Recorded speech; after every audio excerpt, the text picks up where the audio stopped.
cuando canto para ti, oh Jehová, para ti quiero cantar y mi alma se goza cuando canto para ti.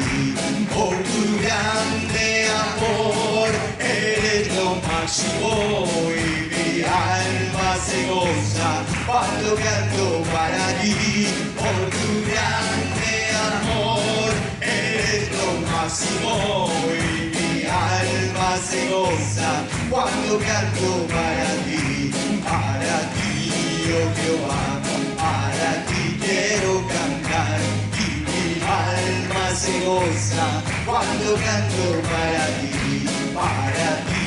oh Jehová, para ti quiero cantar y mi alma se goza cuando canto para ti. Oh, tu grande amor, eres lo máximo y mi alma se goza cuando canto para ti.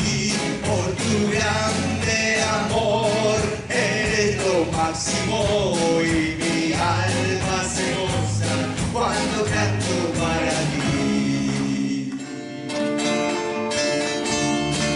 Espíritu de Dios, desciende como fuego y lléname, Señor, transforma mi vida de nuevo. Espíritu de Dios, desciende como fuego y lléname, Señor, transforma mi vida de nuevo. Lléname, oh tu Espíritu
la guerra de los cristianos, según lo que dice la palabra del Señor, no es contra carne y sangre, es decir, que no es contra ningún ser humano, sino que nuestros enemigos, según la Biblia en Efesios capítulo 6, verso 10 en adelante, es en el ámbito espiritual.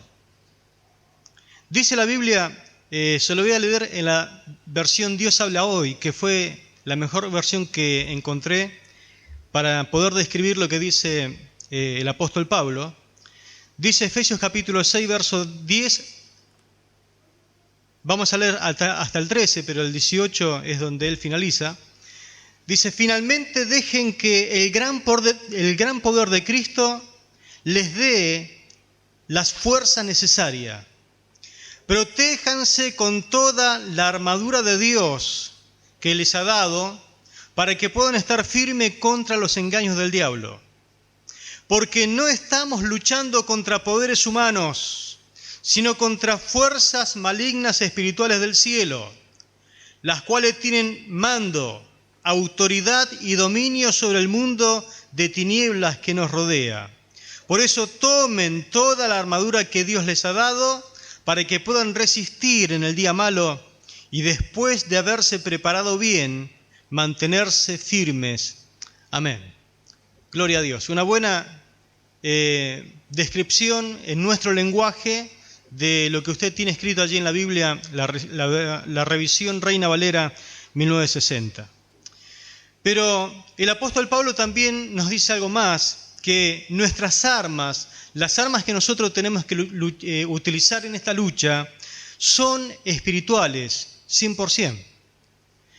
Segunda de Corintios capítulo 10, versículo 3 al 6, el apóstol Pablo, tratando de poner un poco las cosas en orden, él quiere diferenciarse de los demás pseudos apóstoles, pseudos obreros, que no utilizaban armas espirituales para tratar de llevar adelante el Evangelio, sino que ellos utilizaban armas a nivel carnal o armas del mundo, armas que la sociedad hoy en día también utiliza, pero no tienen nada que ver con las armas espirituales que Dios nos dejó. Dice el verso 3 lo siguiente, Segunda de Corintios 10, 3. Sí, es cierto que vivimos en este mundo, pero nunca actuamos como el mundo. ¿Cómo actúa el mundo? Con engaño, manipulación. Que esos eran los métodos que utilizaban los apóstoles, o los falsos apóstoles, para ganar nuestra batalla, para destruir las fortalezas del mal. No empleamos armas humanas, sino las armas del poder de Dios, y toda altanería que pretenda impedir que se conozca a Dios. Todo pensamiento humano lo sometemos a Cristo para que lo obedezca a Él, y estamos dispuestos a castigar toda desobediencia una vez que ustedes obedezcan perfectamente. Les está diciendo Pablo que si ustedes fueran ya crecidos espiritualmente, ya hubieran tenido desarrollo espiritual, también procederíamos de otra forma si no quieren someterse a la voluntad del Señor. Satanás y sus ejércitos demoníacos usan a las personas para oponerse y atacar a la iglesia de Dios. Y si no ponemos de pie nosotros como hijos de Dios, si no nos ponemos de pie con Cristo, ya hemos perdido la batalla antes de empezar a pelear. En el ejército de Jesucristo no puede haber neutralidad. No es que un día nos levantamos y decimos, bueno, hoy no quiero pelear, hoy no tengo ganas de batallar. Constantemente nosotros, todos los días, estamos en guerra espiritual, en batalla espiritual. Y para el Señor no hay neutralidad. O estamos con Él o no estamos con Él. El Señor llegó a decir algo así, el que no está conmigo, entonces está en contra de mí. Y estas palabras el Señor las dijo en un contexto de una guerra espiritual manifestada en Mateo capítulo 12, donde dice el verso 24 que unas personas llevaron a un hombre a Jesús para que lo sanara. Este hombre era ciego y mudo porque tenía un demonio. Pero Jesús lo sanó y el hombre pudo ver y hablar. La gente estaba asombrada de lo que Jesús hacía y se preguntaba, ¿será Jesús el Mesías que Dios prometió para salvarnos?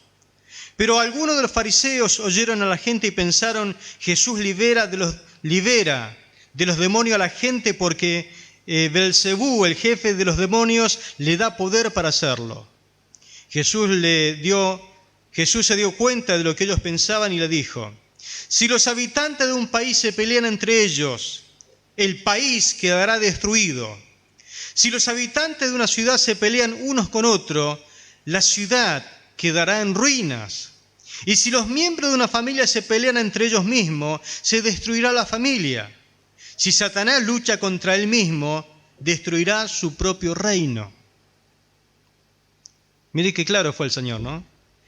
Según ustedes, yo expulso los demonios porque Satanás me da poder.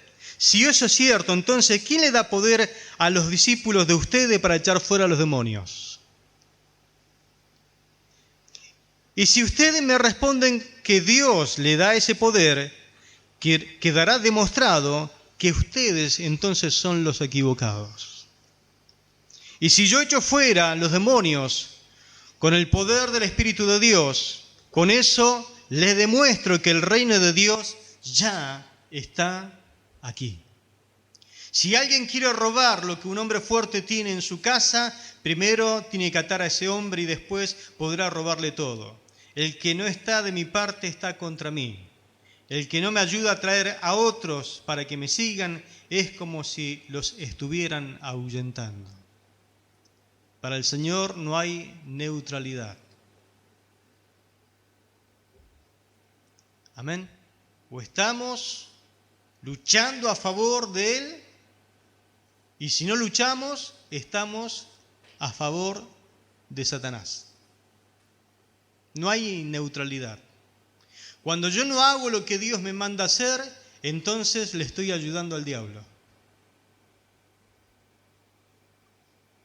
Así de sencillo y así de contundente es el Señor. La victoria de Israel sobre Jericó, que estamos examinando, ilustra 3 principios acerca de este conflicto espiritual y la victoria que se aplican hoy a nuestras vidas, sin importar qué desafío a nosotros nos tengamos que enfrentar. El primer principio que consideramos fue, no sé si usted se recuerda, antes del conflicto, recuerde que no luchas para ganar la batalla ya está ganada. Amén. Hoy nos toca ver el segundo principio, que es el siguiente.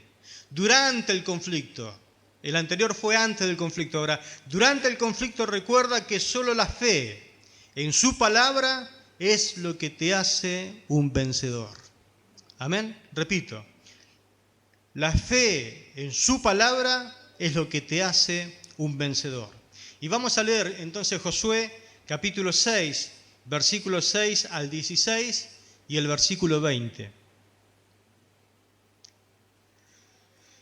Dice la palabra lo siguiente: llamando pues Josué, hijo de Nun, a los sacerdotes, le dijo: llevad el arca del pacto, y 7 sacerdotes lleven bocinas de cuerno de carnero delante del arca de Jehová.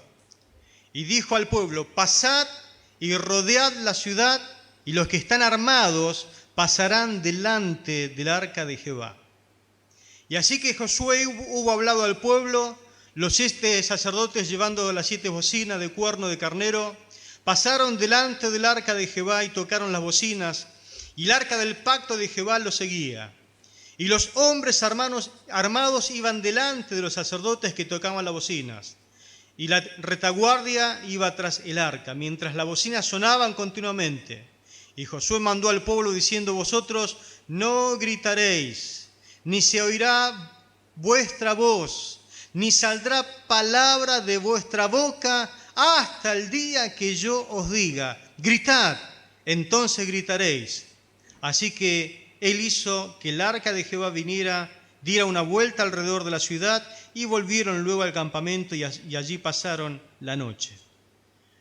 Y Josué se levantó de mañana, y los sacerdotes tomaron el arca de Jehová, y los 7 sacerdotes, llevando las 7 bocinas de cuerno de carnero, fueron delante del arca de Jehová andando siempre y tocando las bocinas, y los hombres armados iban delante de ellos.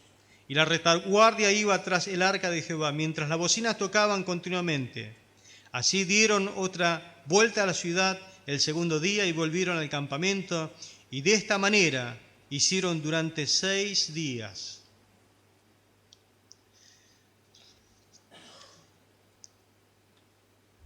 Gloria a Dios. Es interesante ver el verso 20 también.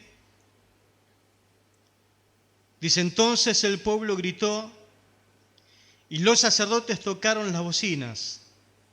Y aconteció que cuando el pueblo hubo oído el sonido de la bocina, gritó con gran vocerío y el muro se derrumbó. Y el pueblo subió luego de la ciudad, cada uno derecho hacia adelante, y la tomaron. ¿Cuánto dicen amén? Gloria a Dios. La Biblia dice en Hebreos capítulo 11, verso 30, lo siguiente. Hebreos 11:30. Por la fe, los muros de Jericó se derrumbaron después de que estuvieron rodeados unos 7 días. Y dice 1 de Juan 5:4, y esta es la victoria que ha vencido al mundo, nuestra fe. Amén. Gloria a Dios. Primer pregunta, ¿qué es fe? ¿Qué es fe? Porque dice la Biblia que por la fe los muros de Jericó se derrumbaron después que estuvieron rodeados unos 7 días. El escritor a los Hebreos dice que la fe es la certeza de lo que se espera, la convicción de lo que no se ve. Pero lo que el autor a los Hebreos pone en este lugar es un ejemplo maravilloso que nos hace entender la profundidad de la fe. Fe, una de las cosas que tenemos que entender según el pasaje leído, fe no es creer, vamos a ver la parte negativa, a pesar de la evidencia. Repito, fe no es creer a pesar de la evidencia. ¿Vieron que hay gente que dice, si yo no veo, no creo? Si yo no veo, no creo, dicen algunos. Pero si usted ve, ¿va a creer? Si esa persona que dice, si yo no veo, no creo, ¿será que va a creer si ve? Por eso aprendemos lo siguiente, fe no es creer a pesar de la evidencia, a pesar de que vea. ¿Por qué? Porque los israelitas, a ellos se les demostró una y otra vez que tanto la palabra de Dios como su poder eran confiables. El Señor, por ejemplo, delante de sus ojos, devastó a la primer potencia mundial en aquel tiempo que era Egipto, con 10 plagas. El Señor delante de sus ojos, no es que le contaron, abrió el mar rojo en 2 y ellos pasaron como por tierra seca, dice la Biblia. Además, destruyó a todo el ejército de los egipcios cuando cerró el mar, los tragó el mar. Hace poco se encontró la evidencia de eso. Hasta la espada de una máxima autoridad estaba allí debajo del mar rojo. Cuidó de su pueblo en el desierto, les dio agua, le dio carne, le dio reparo en el calor, le dio calor en el frío del desierto. Derrotó a grandes reyes antes de que ellos cruzaran el Jordán. Cuando llegaron al Jordán, Él abrió el río Jordán en 2 y ellos pasaron. Los llevó inclusive a pisar la tierra prometida. ¿Cabría otra posibilidad de no creer en el poder de Dios? Si usted hubiera visto todas esas cosas, ¿hubiera creído en Dios?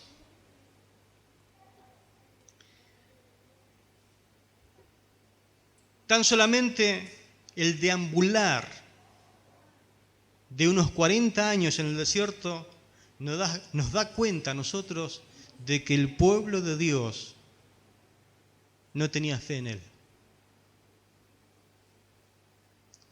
Viendo todo lo que vieron, experimentando todo lo que experimentaron, Números capítulo 13 dice que Dios le habló al pueblo y le dijo, bueno, ahora vayan y pasen y conquisten la tierra. Y ellos retrocedieron y dijeron, no podemos. Las ciudades son amuralladas, los hombres son gigantes y empezaron a poner un montón de excusas.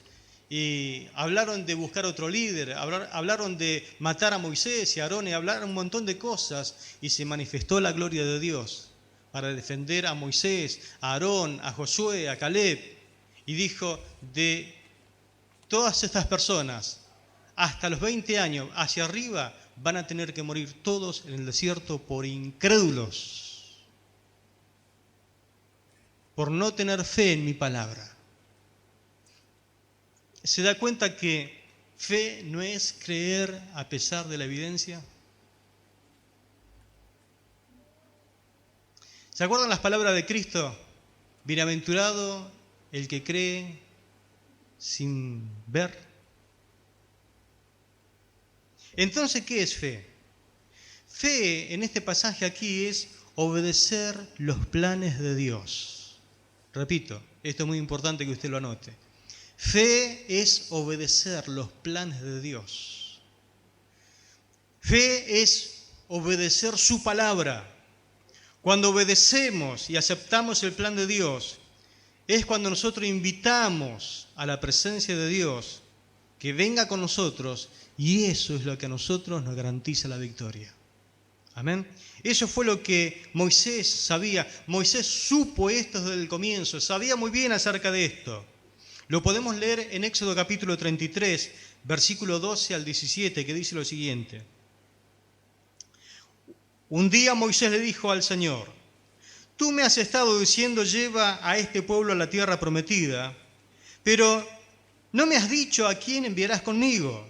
Me has dicho, yo te conozco por tu nombre y te miro con agrado.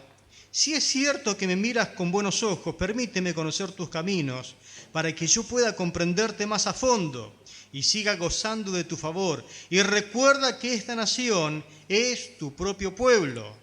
El Señor le respondió, yo mismo iré contigo, Moisés, y te daré descanso, y todo te saldrá bien.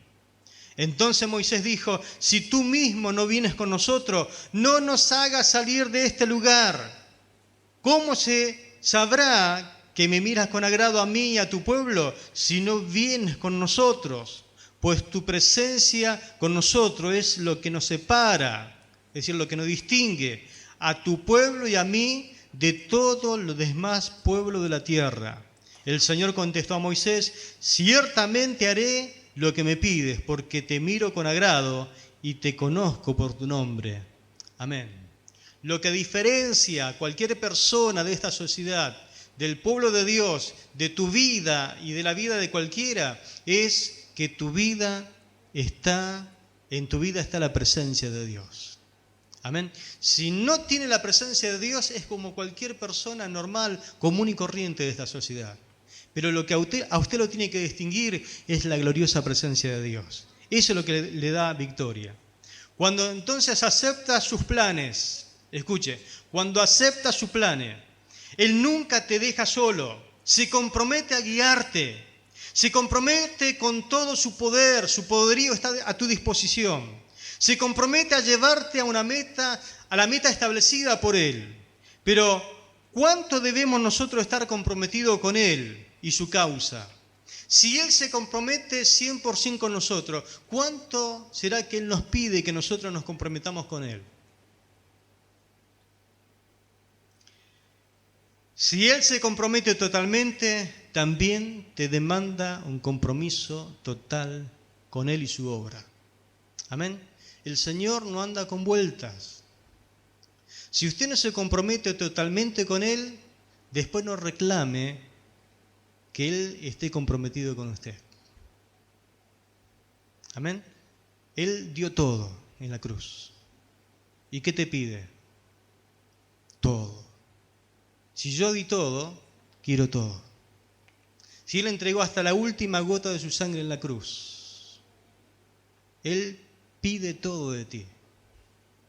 No a medias, no un 50%, no un 30%, no un 70%, no un 90%, Él quiere todo. Dame, hijo mío, tu corazón, dice la palabra. Amén. Segunda pregunta, ¿quiénes son los primeros que deberían obedecer las órdenes divinas? Josué recibió la orden de Dios y él la transmitió a los líderes. Entonces, es importante que los líderes, como Josué, reciban las órdenes del Señor y que aquellos que lo siguen también obedezcan sus instrucciones. No es solamente que la victoria estaba ahora garantizada si Josué obedecía la palabra de Dios. Dios quería que tanto Josué como todos sus generales, como todo su ejército y como todo el pueblo, porque no había excepción, obedecieran los planes de Dios. Al igual que el cruce del río Jordán, ahora también la conquista de Jericó iba a ser un milagro de fe. Y su gente, la gente de Josué, aquellos que escucharon las órdenes de Dios, ellos tenían que creer y obedecer. El resto lo hizo el Señor. Cuando usted cree y obedece, permita que Dios haga el resto, porque Él se compromete a cumplir lo que Él prometió. Cuando el pueblo de Dios se rebela contra el liderazgo espiritual, como lo hacía a menudo Israel en el tiempo de Moisés, esto conduce a la disciplina y a la derrota. Dios castigó la rebeldía, castigó la desobediencia. Y hay personas que se rebelan aún sabiendo lo que el Señor ordenó, son capaces de rebelarse contra Dios. ¿Usted cree que Dios va a dejar esto al margen, como que no le va a dar importancia? No. Dios es un Dios que quiere corregirnos para nuestro bien. Segundo, hay personas que se rebelan creyendo que ellos tienen mejores planes que Dios, mejores planes que los líderes circunstanciales o temporales que en ese momento los están liderando. Y se rebelan diciendo, pero si Dios también habla por nosotros, como Coré, ¿se acuerda? No solamente habla por la boca de Moisés, de Aarón, también habla por nuestras bocas. Y se presentaron creyendo de que ellos iban a tener el respaldo de Dios. La tierra se abrió y fueron vivos, llevados al infierno, por rebelarse contra Dios. Si hay algo que Dios no tolera es la rebeldía contra sus planes, contra su palabra. Rebelarte contra las órdenes de Dios, lo que Él estableció en su palabra, solo te traerá dolor de cabeza. Te va a traer muchas consecuencias tristes y además vas a influenciar mal sobre aquellos que te rodean, sobre los tuyos. Vas a perder tu autoridad moral, por ende vas a perder tu autoridad espiritual también. Y vas a perder el poder de influenciar para bien. Después, cuando le quieras reclamar a ellos, no vas a poder hacerlo porque tu testimonio no alcanza.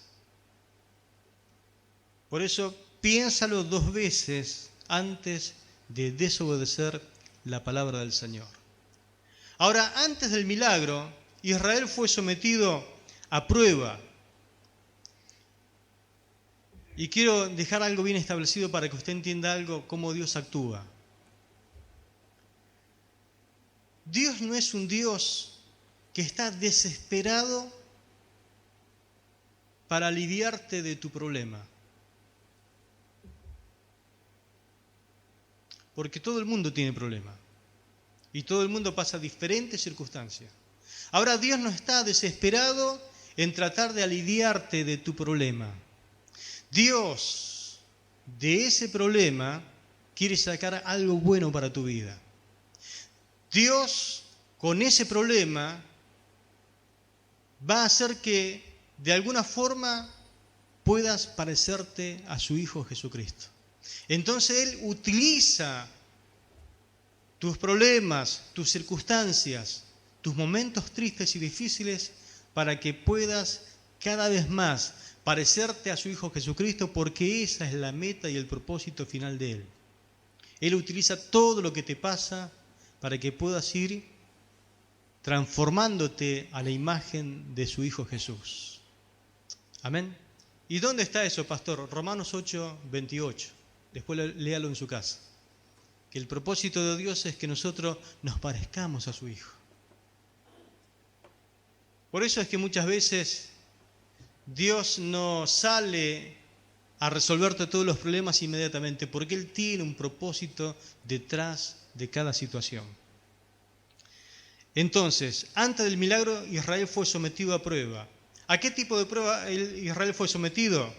Las actividades de la semana, por ejemplo, fueron una prueba de fe y paciencia para el pueblo judío. Lo primero que Dios quiso sacarles de su interior fue la ansiedad. La ansiedad. Todo el mundo sufre de ansiedad. Todos tenemos ansiedad. Pero Dios quiso de una manera especial trabajar con Israel durante toda una semana para librarles de ese mal.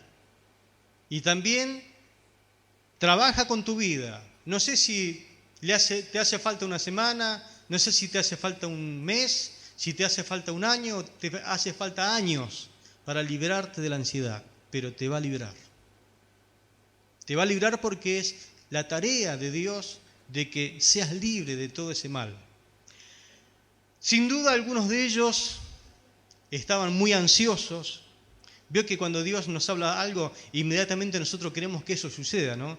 Ellos estaban ansiosos por continuar la invasión para poder reclamar la herencia que Dios le había dado. Ellos querían establecerse rápidamente para disfrutar del descanso que Dios había prometido al pueblo. Entonces decían, queremos que la palabra de Dios se haga viva, que sus promesas se cumplan en nosotros. Josué 1:13, Dios había hablado lo siguiente: acuérdense de lo que les mandó Moisés, siervo del Señor, diciendo, el Señor su Dios le ha dado reposo y le has dado esta tierra.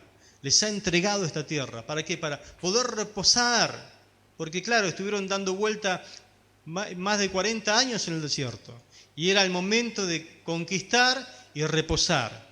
Y claro, como pasa en muchos casos, algunos que sufren de ansiedad quieren todo ya. Que se cumpla de inmediato. Para algunos de ellos podría haber parecido una pérdida inútil de tiempo dedicar toda una semana para la toma de la ciudad. ¿Por qué 7 días dando vuelta? Y encima el 7º día 7 vueltas más. Indudablemente Dios quería trabajar en el pueblo, en su corazón. Quería hacer una obra que si no la hace de esa forma, no hay otra forma de hacerlo. ¿Acaso Dios no podía hacerlo en un día? ¿Qué piensa usted? ¿No lo podía haber hecho Dios en un día? ¿Por qué esperar recién al 7º día? Y alguno habrá estado muy ansioso y habrá dicho, no veo la hora de que todo esto ya pase de una vez por todas.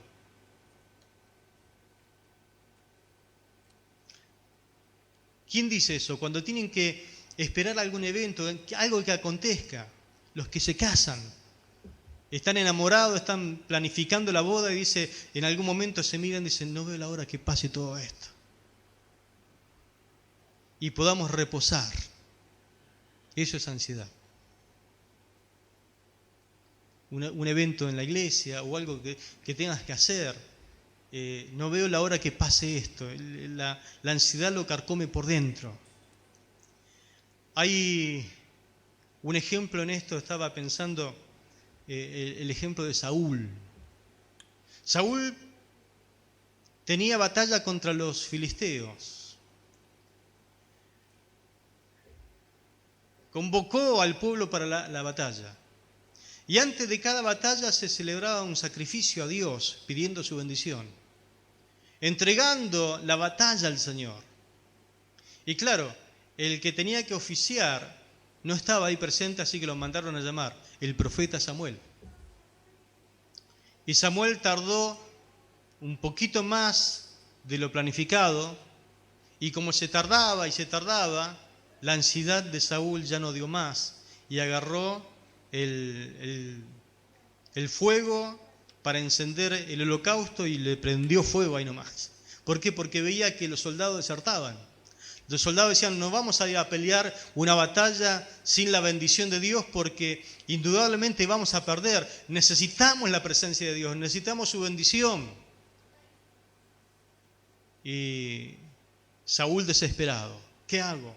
¿Qué hago? El pueblo deserta, se va. Y le mandó fuego al holocausto. Cuando se dio vuelta, Samuel estaba atrás. Samuel estaba atrás. Le dijo, locamente has hecho. ¿Por qué hiciste algo que no te corresponde hacer? ¿Por qué desobedeciste a Dios? ¿Sabe qué es la desobediencia? Actuar con incredulidad. Y si Dios bendice al que actúa con fe, al que le cree a Él y le obedece, indudablemente castigará y recibirá consecuencias a aquel que le desobedece. Por eso inmediatamente vino la palabra de Jehová sobre la vida de Samuel y ese día fue desechado como rey. Dios dijo, me elegiré uno, voy a buscar a alguien que realmente me quiera obedecer, alguien que conforme mi corazón. La ansiedad nos conduce siempre a una mala calidad de vida. No podés dormir bien, a menudo caes en depresión. Uno abusa de sustancias cuando está metido en la ansiedad. Produce dolores crónicos digestivos y hasta intestinales, migrañas en la cabeza, se vuelve irritable, sufre problemas de concentración en el trabajo, en los estudios. Por algo la Biblia aconseja en Filipenses 4:6, por nada estéis afanosos, sino que sean conocidas vuestras peticiones delante de Dios con toda oración y súplica y acción de gracias. ¿Te cuesta entregarle el control a Dios de todas tus circunstancias? ¿Te cuesta someterte a Él? Pero hay un mal más terrible que también Dios quería sacarle del corazón de Israel. Y por eso no lo hizo en un día, sino que permitió que 6 días Israel dé vuelta, el 7º día 7 vueltas. Dios trabajaba sobre Israel. Y Dios trabaja sobre tu vida. ¿Por qué Dios no me responde? ¿Por qué si Él pudo hacerlo, no lo hace? Porque Dios está trabajando sobre tu vida. Quiere quitarte la ansiedad, pero también quiere quitarte algo que es peor, la impaciencia. La impaciencia. La impaciencia era uno de los pecados de Israel. Y Dios los estaba ayudando a aprender la obediencia pacientemente. Un día y de vuelta todo a guardarse. 2 días, 3 días. Porque es a través de la fe y a través de la paciencia que el pueblo de Dios hereda todo lo que Él ha prometido. Según lo dice el escritor a los Hebreos, capítulo 6, versículo 12, dice lo siguiente: a fin de que no sean perezosos, sino imitadores de los que por la fe y la paciencia heredan las promesas. Dios nunca tiene prisa, mi hermano. Dios no anda apurado. Él sabe lo que está haciendo y quiero decirle algo, una verdad, que muchas veces la he escuchado por allí. El reloj de Dios anda perfecto, ni atrasa ni adelanta. En el momento que Él estableció lo que se tiene que hacer, lo va a hacer. Mientras tanto, ¿qué, pastor? Tenga paciencia. Tenga paciencia. Porque Dios quiere que usted sea paciente. Pensé en un ejemplo. ¿Cómo ilustro esto? Abraham y Sara. Dios le había dado una promesa de un hijo. Y esperaron y esperaron y el hijo no venía y no venía y a Sara se le prendió la lamparita. Le surgió una idea maravillosa, según ella, ¿no? Y si te acostás con mi sirvienta y cuando ella da a luz yo lo recojo y lo hacemos como que es nuestro hijo. La Biblia no dice que oraron a Dios, a ver si era el plan de Dios o no. Le dieron para adelante nomás. Y a su debido tiempo nació de la esclava de Sara un hijo al cual le pusieron Ismael. Ismael. Fue como que ellos le quisieron dar una ayudita a Dios. ¿Será que Dios necesita una ayudita para poder Él cumplir sus planes? ¿Será que la mano del Señor se ha acortado para salvar? ¿Su oído se le ha engrosado para no oír correctamente? ¿Dios sufre de sordera? ¿La mano de Dios no puede llegar a cumplir sus propósitos? Nada hay imposible para Dios. Nada. Y nació un hijo y creció. Y a su debido tiempo, cuando Dios estableció, Dios visitó a Abraham y a Sara. Y vino en persona. Le dijo, de acá al año que viene, según el tiempo establecido, tu mujer, Sara, tendrá un hijo, el hijo que yo te prometí. Y Sara se rió. Y Dios dijo, ¿por qué se ríe Sara? No me reí, dijo, sí, te reíste. Así que el hijo que van a nacer le vas a poner Isaac, que significa risa.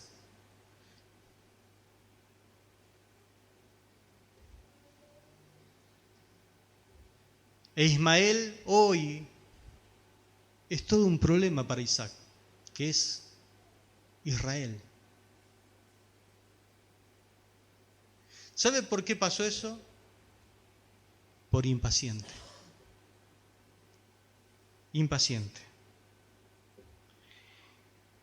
El que se impacienta hace cosas que después, por más que se arrepienta, ya es muy tarde. No se puede remediar las cosas. Por más que Dios perdone y por más que Dios bendiga y por más que Dios cumpla lo que Él prometió, las consecuencias de haber hecho algo por impaciente las vamos a tener que sufrir. Israel hoy sufre las consecuencias de esa ayudita que Dios le quiso dar, que Abraham le quiso dar a Dios. Ese pueblo llamado Ismael, de donde nació toda una serie de naciones, es hoy lo que es el Islam. Enemigos acérrimos de los judíos. ¿Sabe por qué pasa todas esas cosas? Por impaciente. Por impaciente. ¿Te cuesta esperar en Dios? El salmista dijo, pacientemente esperé a Jehová. Pacientemente esperé a que Él obre, a que Él haga lo que tiene que hacer. No es fácil ser paciente, no es fácil, pero es algo que Dios quiere trabajar en tu vida. No es fácil que Dios trabaje en nosotros para que aprendamos paciencia. En Israel dijo, bueno, yo esto lo puedo hacer en un día, pero vamos a hacerlo en 6 días y el 7º día vamos a dar 7 vueltas. Quiero que ustedes aprendan a ser pacientes. Paciente. Dios quiere enseñarte a ser paciente. No sé lo que Dios no está respondiendo todavía a tus oraciones. ¿Qué oración no recibe respuesta? Pero por algún lado Dios te va a enseñar paciencia. Todo lo queremos ya. Queremos que Dios obre de una vez por todas, pero Dios a través de algunas pruebas te va a dar paciencia y más paciencia hasta que tengas una tonelada de paciencia y pueda decirle a los demás, aprende a ser paciente, como tuve que aprender. Si te adelantás, perdés. Si te atrasás, también perdés. En su tiempo, todo va a salir perfecto, en el tiempo de Dios. Ahora, lo tercero que Dios trabajó en la vida de Israel fue el autocontrol. Autocontrol o dominio propio, como a usted le parezca mejor. El autocontrol. Si la agenda semanal era una prueba de su paciencia, el mandato divino del silencio era una prueba de autocontrol. Las personas que no pueden controlar la lengua, dice Santiago, no pueden tampoco controlar sus cuerpos. Dice Santiago capítulo 3, versículo 1 y 2. Hermanos míos, dice, no procuren mucho de ustedes ser maestros, pues como ustedes saben, seremos juzgados con más severidad si nosotros nos proclamamos como maestros de los demás, ¿no? Versículo 2 dice, todos cometemos muchos errores. Ahora bien, si alguien no comete ningún error en lo que dice, es un hombre perfecto, capaz también de controlar todo su cuerpo. Amén. Dios le da mucha importancia al tema de controlar nuestra lengua, de controlar lo que hablamos. Después pone varios ejemplos de cómo una pequeña cosa puede destruir grandes cosas, hablando o ilustrando el tema de la lengua. ¿Y de qué sirve un soldado cuyo cuerpo no está disciplinado, no está sometido, no está subordinado? A los que trabajan en la fuerza, sea una fuerza militar o cualquier fuerza del Estado, les enseñan a someterse, les enseñan a estar subordinados, tienen que aprender disciplina.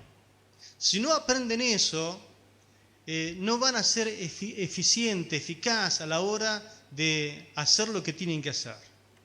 Pablo inclusive enseñó que él mismo sometía su cuerpo, lo disciplinaba para no quedar eliminado de la competencia.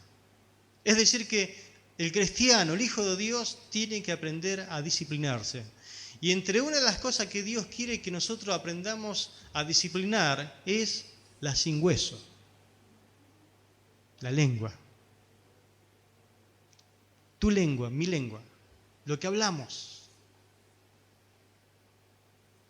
Porque imagínense Israel, dice, bueno, vamos a salir a hacer la voluntad de Dios, vamos a obedecer la palabra de Dios. ¿Van a obedecer? Amén, dijeron. Bueno, tienen que salir a dar vuelta a la ciudad, van a ir los más valientes, los guerreros al delante, después viene el arca del pacto, después viene otra parte en la retaguardia, pero todo en silencio. ¿Cómo así? Todo en silencio. No tienen que emitir una palabra. Pero Josué, silencio, silencio, silencio. A alguno le cuesta más que a otro mantenerse en silencio. ¿Qué quería Dios? Silencio, silencio. En la vida cristiana hay un tiempo para guardar silencio. Y un tiempo para hablar. Dice Eclesiastés capítulo 3, verso 7, tiempo de callar, tiempo de hablar. La victoria es callar cuando tengo que callar, la victoria es hablar cuando tengo que hablar. Voy a cometer un error cuando tenga que hablar y estoy callado, o cuando estoy callado y realmente tengo que hablar. ¿Sí? Tiempo de callar, tiempo de hablar. Y sabio es el Hijo de Dios que entiende y sabe cuál es la diferencia. Nuestro Señor es un ejemplo perfecto en esto, en cuanto a esto de tener autocontrol, de poder callarse cuando hay que callarse. Pregunto, ¿usted se calla cuando tiene que estar callado? ¿Usted mantiene silencio cuando realmente no tiene que hablar? o siempre tiene que decir algo, o siempre tiene que salirse con la suya, siempre tiene que agregarle algo. ¿Vieron esa mamá que la están retando a la hija y la hija quiere agregar un poquito como para silencio? Pero silencio. Pero silencio. No agregue más porque la embarrás. Muchas veces es mejor guardar silencio. Dije que el Señor es ejemplo en esto, ¿no? Isaías capítulo 53, verso 7, dice la Biblia: Él fue oprimido y afligido, pero no abrió su boca. Como un cordero fue llevado al matadero, como una oveja que enmudece delante de sus esquiladores. Tampoco Él abrió su boca. ¿Sabe por qué el Señor no abrió su boca? Por amor a ti, por amor a mí. Porque si Él hubiese abierto la boca diciendo algo, había legiones de ángeles dispuestas a destruir este mundo, todo lo que haya en la tierra, no iba a quedar nada. Solamente una orden de Él. Pero dice que Él enmudeció. Lo hizo por amor a nosotros. Mateo 26, versículos 62 y 63 dice la palabra: Se levantó el sumo sacerdote y le dijo: ¿No responde nada? ¿Qué testifican esto contra ti? Pero Jesús callaba. Y el sumo sacerdote le dijo: Te conjuro por el Dios viviente que nos diga si tú eres el Cristo, el Hijo de Dios. Jesús calló, guardó silencio. Dice Mateo 27, 14: Pero Jesús no le respondió ni una palabra, de tal manera que el gobernador se maravillaba mucho. Delante de las autoridades, de aquellos que le juzgaban sin causa, el Señor guardó silencio. Injustamente lo acusaban al Señor y Él guardó silencio. ¿Qué hace usted cuando a usted lo acusan injustamente? Jesús guardó silencio. ¿Aprendemos? Jesús guardó silencio.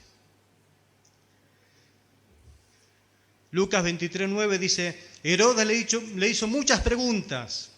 Herodes le hizo muchas preguntas, pero Jesús no le respondió ninguna.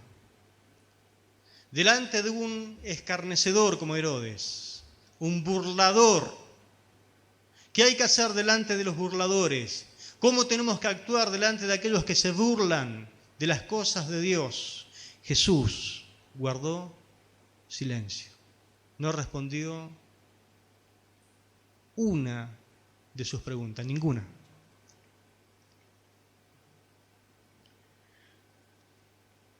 ¿Cómo se entiende esta orden de no hablar? ¿Por qué Dios no quiere que hablemos? Porque hay tiempo de hablar y hay tiempo de callar. ¿Será que es poderoso callarse? Muchos de los pecados de Israel vinieron por hablar de más. Yo le invito, cuando usted llegue a casa, agarre el Nuevo Testamento, Éxodo, Levítico, Número, Deuteronomio, examine, fíjese los pecados que Israel cometía una y otra vez por no controlar su lengua. Su hablar estaba lleno de murmuración, es decir, que protestaban por todo. Su hablar estaba lleno de quejas, de codicias, de críticas, de dudas, de rebelión, de desánimo. Pecados inclusive muy contagiosos que lo llevaron al pueblo hacia el fracaso. Haga la prueba, usted que es muy espiritual. y mantenga una conversación con alguien que tiene el corazón lleno de murmuración y usted no va a querer venir más al culto. Haga la prueba usted que está espiritualmente bien. Hable con alguien que tiene el corazón lleno de quejas y usted no va a querer más adorar a Dios, seguirle a Dios. Usted que es espiritual y que ora y que viene al templo y que se congrega, haga la prueba y júntese con alguien que tiene el corazón lleno de críticas, de dudas, y usted se va a infectar, se va a contagiar. Esto es peor que el coronavirus, hermano. Se contagia y espiritualmente le viene una decadencia terrible y no quiere seguir. Por eso el Señor te dice, den la vuelta, pero callados, callados.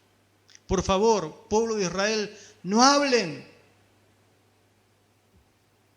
porque los conozco, sé cómo son.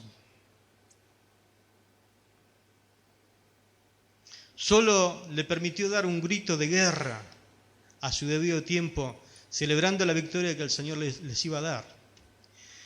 Pregunto, ¿te cuesta guardar silencio?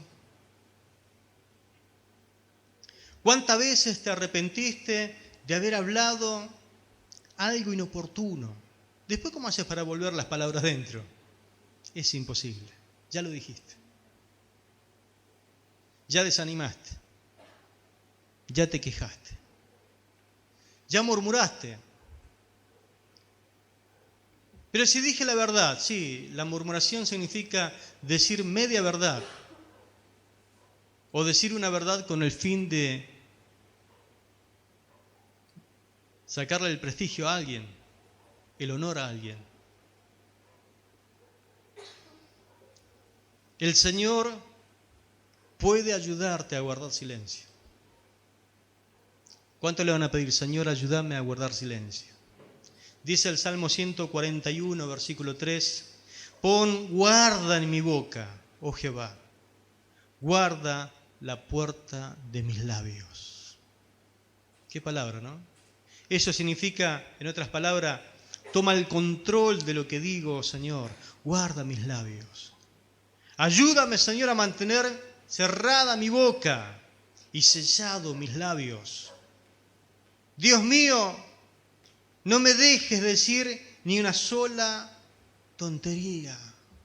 Después me voy a arrepentir. Pon guarda en mi boca, Señor. Debemos entender que algo producía en los enemigos ese silencio detrás de la muralla. Algo produce en la fuerza enemiga. Por lo general, todo ejército que venía a batallar contra una ciudad hacía ruido de guerra para atemorizar al enemigo. Se golpeaban las cosas que ellos tenían incorporadas para hacer ruido de guerra, y ese ruido ensordecedor producía en los otros un espanto, pero más espanto producía el silencio de los israelitas. Adentro actuaba, ¿sabe qué? El miedo de Dios sobre los de Jericó. Déjalo actuar a Dios. No digas cosas de las cuales vas a arruinar el plan de Dios. Déjalo actuar a Dios. ¿De qué forma, pastor? Cerrar la boca. Aprende a guardar silencio.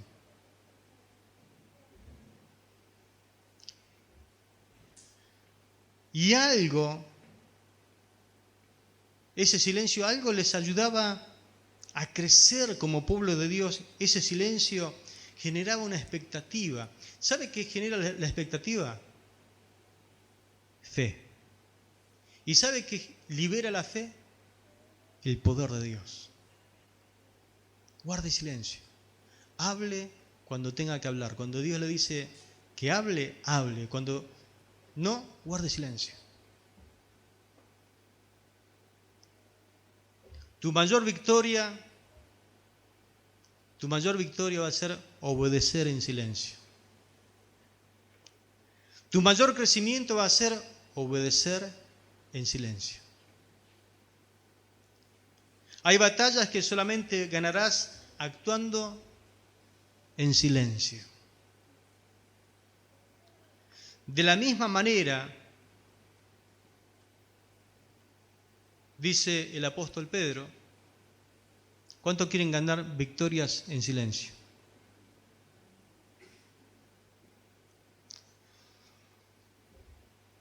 De la misma manera, 1 de Pedro 3, 1, 2, ustedes, esposas, tienen que aceptar la autoridad de sus esposos.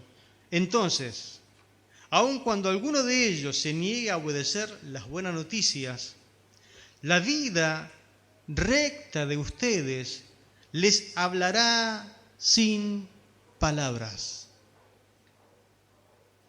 Tu conducta habla más que 1000 palabras. Tu forma de comportarte como cristiana habla más fuerte que las palabras.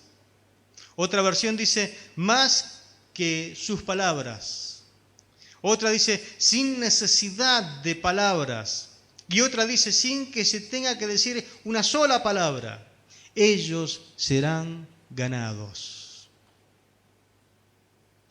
Al observar la vida pura y la conducta respetuosa de ustedes. Toda persona que tenga un esposo inconverso, esta es la clave. Ganarlos con un cierre en la boca, pero con una vida recta, con una vida pura, con una conducta respetuosa. Dice la palabra que serán ganados sin palabras, serán ganados sin predicarles, a través del testimonio. El Espíritu Santo dirigió al escritor de la epístola a los Hebreos para que use este pasaje, este evento, como uno de los ejemplos de fe. La caída de Jericó es un estímulo para el pueblo de Dios, para que el pueblo confíe en las promesas del Señor y obedezca sus instrucciones. No importa lo imposible que parezca la situación, es posible que usted y que yo tengamos que enfrentar, no vamos a quizás capturar una ciudad como lo hizo Josué, pero en nuestra vida cotidiana nos vamos a enfrentar a enemigos altos, que tengan muros muy altos, que van a desafiar nuestra fe. Es en ese momento que tenemos que recordar por lo menos los principios que hemos visto. En primer lugar, que antes del conflicto no luchamos para ganar una batalla, la batalla ya está ganada.